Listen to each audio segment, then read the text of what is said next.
नमस्कार, मैं हूं मृत्युंजय कुमार झा।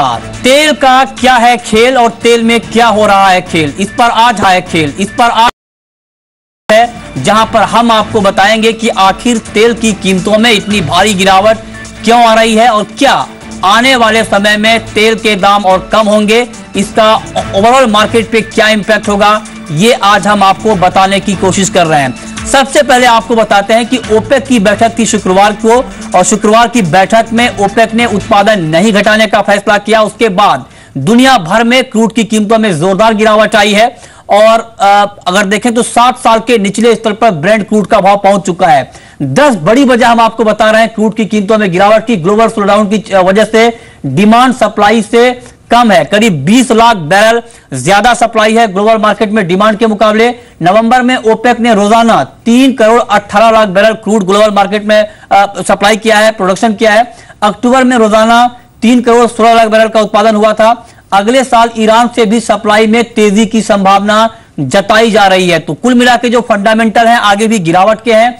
मार्केट शेयर को लेकर ओपेक और नॉन ओपेक देशों में होड़ मची हुई है कि क्रूड के मार्केट पर किसका कब्जा बना रहे। इस बात को लेकर अंतर्राष्ट्रीय बाजार में हलचल तेज है, जिसका इंपैक्ट कीमतों पर साफ तौर पर देखने को मिल रहा है।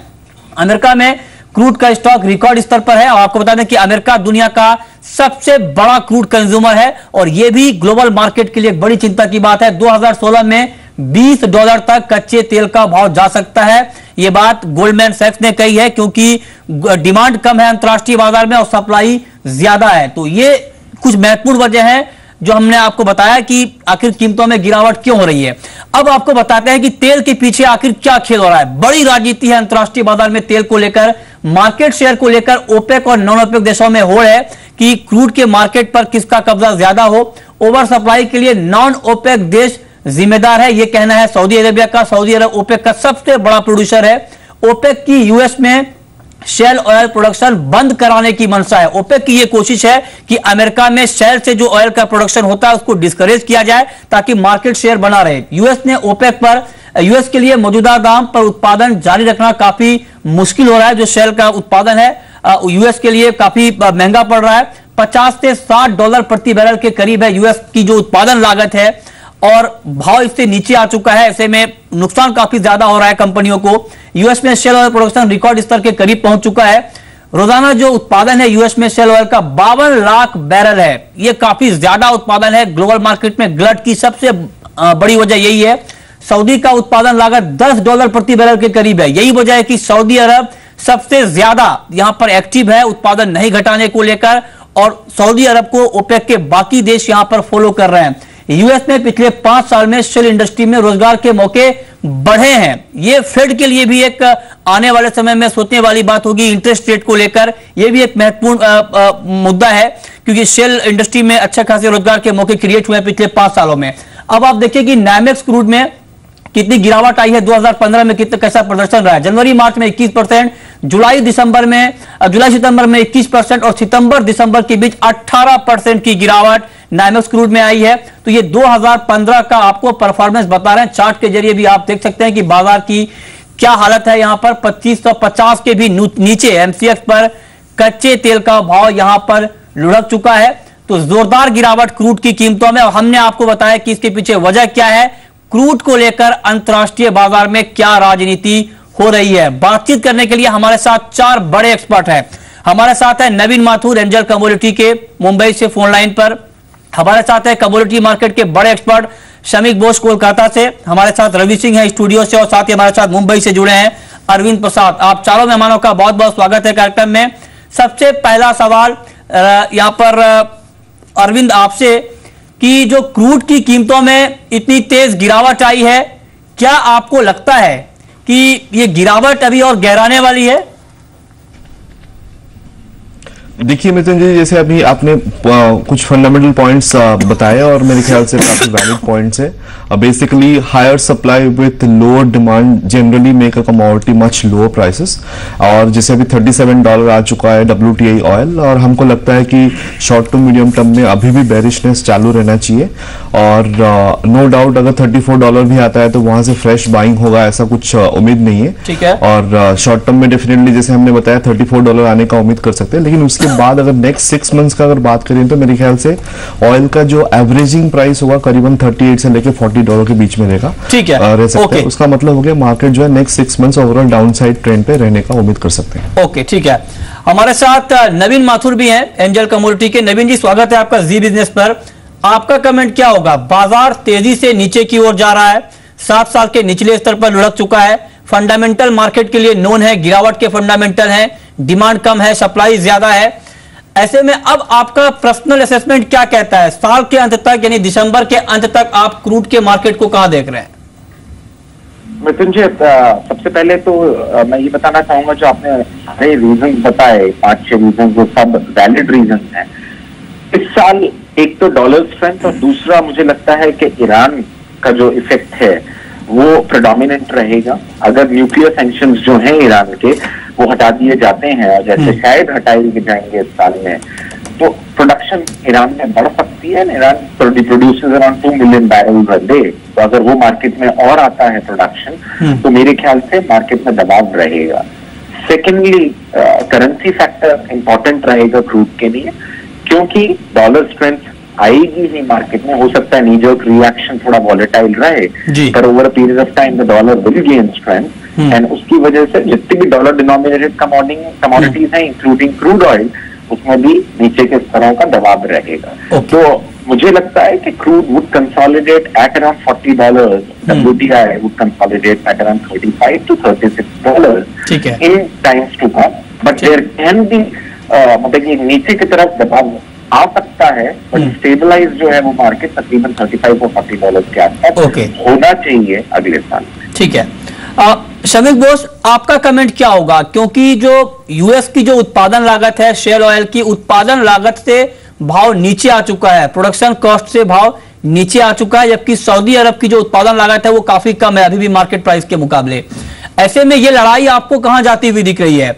क्या ओपेक इस मंशा में, सऊदी अरब अपनी इस मंशा में कामयाब हो पाएगा? यूएस में प्रोडक्शन को डिस्करेज किया जाए? ओवरऑल ग्लोबल ऑयल मार्केट का सिनारियो अगले 6 महीने में आप क्या देख रहे हैं?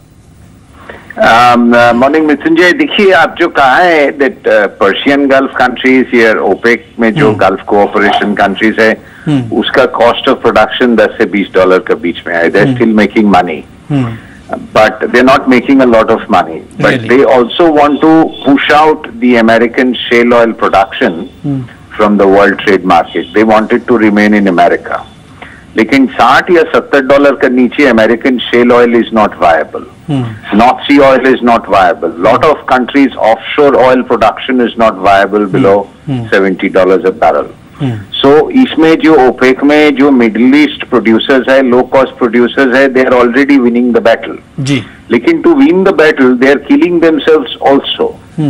लेकिन इसका ऊपर आपका दूसरा कुछ इम्पैक्ट आ रहा है। देखिए, जियोपॉलिटिकल टेंशन के लिए हम लोग सोचते हैं ऑयल का भाव थोड़ा बढ़ना चाहिए, लेकिन बढ़ा नहीं। उसका मतलब प्रोडक्शन कितना काफी ज्यादा है वर्ल्ड वाइड। ठीक है, डिमांड ग्रोथ एकदम कम हो गया। बिल्कुल, डॉलर इज इंक्रीजिंग। लेकिन मैंने जैसे आपको कल को बोला, जे if cost of money also continues to go up with Federal Reserve raising rates and easing of QE by ECB, partial easing, तो मेरे ख्याल में कॉस्ट ऑफ कैरी बढ़ जाएगी। ठीक है, एंड इसके लिए commodity prices can go down to $34 for WTI crude in the short term. आप कह रहे हैं कि $34 तक WTI क्रूड का भाव आ सकता है, यानी यहां से करीब $4 से $5 की गिरावट और मुमकिन है।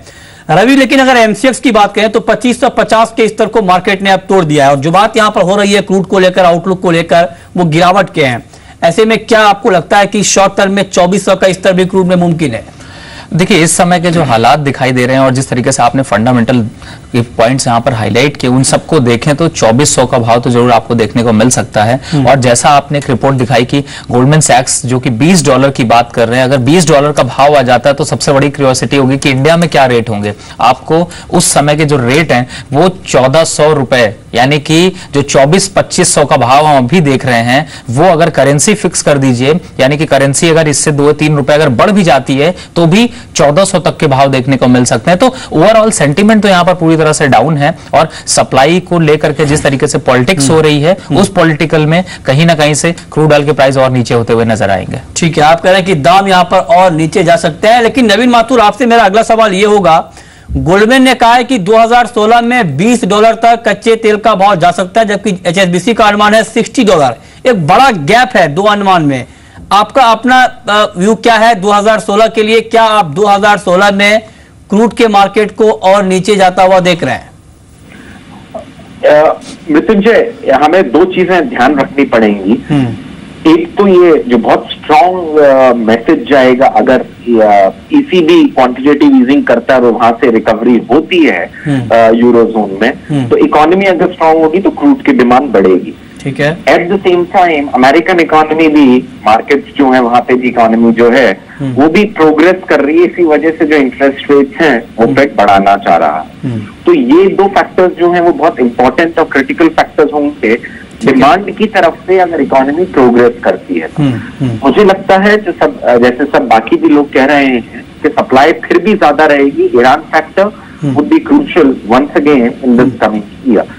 अगर सप्लाई ज्यादा रहती है और शेल ऑयल प्रोडक्शन इस हद तक नहीं गिरता जैसा सोचा जा रहा है, जिस वजह से ओपेक अपना जो प्रोडक्शन लिमिट है वो गिरा नहीं रहा है, तो मुझे लगता है कि सप्लाई ओवर सप्लाई ज्यादा रहेगा, जिसकी वजह से तकरीबन $35 to $40 would be something which I will look out for the crude markets overall in a span of the entire year. पर ये कहना जरूरी है यहाँ पे कि मार्केट $35 के नीचे भी जा सकता है because of the currency appreciation. और अगर शेल ऑयल का प्रोडक्शन नहीं रुकता, जो कि हमने पिछले एक साल में भी देखा कि जिस हद तक ओपेक सोच रहा था उस हद तक नहीं गिरा है, और अगर वो नहीं गिरता है तो अगर वो सप्लाई रहती है ज्यादा तो then we may see prices even going down from $35 down. But I think $35 to $40 would be something where we can see the prices to stabilize. बिल्कुल संक्षेप में शमीक, करेंसी मार्केट की बात नवीन माथुर ने कही कि अगर एप्रिशिएट होगा तो दबाव बढ़ने के संकेत दिख रहे हैं। आपका कमेंट करेंसी मार्केट के ऊपर क्या होगा? ग्लोबल करेंसी मार्केट में आप किस तरह की हलचल देख रहे हैं? देखिए, मेरे ख्याल में if dollar continues to rise, इसका trend normally currency trends take a long time to evolve. If it goes towards 102 on the dollar index, तो rupee impact will be quite severe. 67.50, 68 में आपका आरबीआई इंटरवेंशन आएगी, ठीक है, but it won't be able to contain, it will go towards 69-70 rupees. As it is the market premium takes us towards 71 in the next 12 months. Therefore, keeping that in mind, if commodity prices, i.e. oil prices go to $34, India will not get too much of benefit. ठीक है, ठीक है। चलिए, बहुत बहुत शुक्रिया शमीक आपका, नवीन माथुर आपका भी हमसे जुड़ने के लिए और क्रूड और करेंसी मार्केट पर अपना आउटलुक बताने के लिए। वक्त है एक ब्रेक का, लेकिन ब्रेक के बाद हम आपको बताएंगे कि आज बुलियन मार्केट में आपको क्या करना चाहिए, क्या गोल्ड की कीमतों में रिकवरी की उम्मीद है, ये हम आपको बताएंगे ब्रेक के तुरंत बाद। लेकिन उससे पहले नजर मिड डे मार्केट की 3 हॉट कॉल पर।